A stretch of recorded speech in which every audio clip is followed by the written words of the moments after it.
ऐसा कहते हुए राज्य लक्ष्मी राजमहल से चली गई।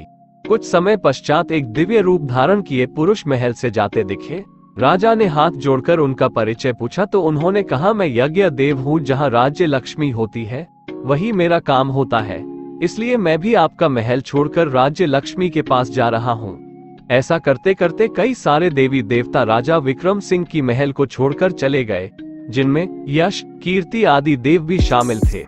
अंत में राजा ने एक और आखिरी देव को जाते देखा। उन्होंने हाथ जोड़कर उनका भी परिचय पूछा। देव ने कहा, मैं सत्य हूँ, मैं भी तुम्हारे महल को छोड़कर जा रहा हूँ। राजा विक्रम सिंह ने तुरंत ही सत्य के चरणों में गिरकर उन्हें महल से जाने के लिए मना कर दिया। राजा ने कहा, मैं सत्य के लिए अपनी सारी विपत्तियों को झेल रहा हूँ और आप ही मुझे छोड़कर चले जाएंगे तो मेरा क्या अस्तित्व रहेगा, मेरा कौन सहारा रहेगा।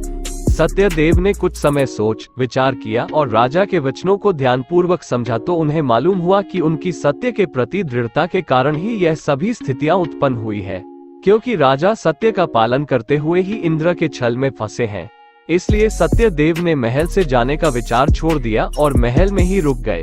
सत्य को महल में रुका हुआ देख राज्य लक्ष्मी, यज्ञ देव, यश, कीर्ति तथा सभी देवी देवता महल में पुनः वापस लौट आए, क्योंकि जहाँ सत्य है वहाँ सभी देवी देवता वास करते हैं। बिना सत्य के सभी अधूरे हैं। इसे कहानी से अर्थात व्यक्ति को दुख और संकट की स्थिति में भी निराश नहीं होना चाहिए, बल्कि उनसे डटकर सामना करना चाहिए और सत्य पर अडिग रहकर वह किसी भी चुनौती का सामना कर सकते हैं। राजा विक्रम सिंह सत्य पर अडिग रहे, जिसके कारण उनकी सारी संपत्ति, यश, धन, कीर्ति सभी समाप्त हो रही थी, किंतु सत्य पर अडिग रहते हुए उन्होंने सभी चीजों को पुनः प्राप्त कर लिया। इसलिए किसी भी व्यक्ति को विपत्ति के समय सत्य का साथ नहीं छोड़ना चाहिए।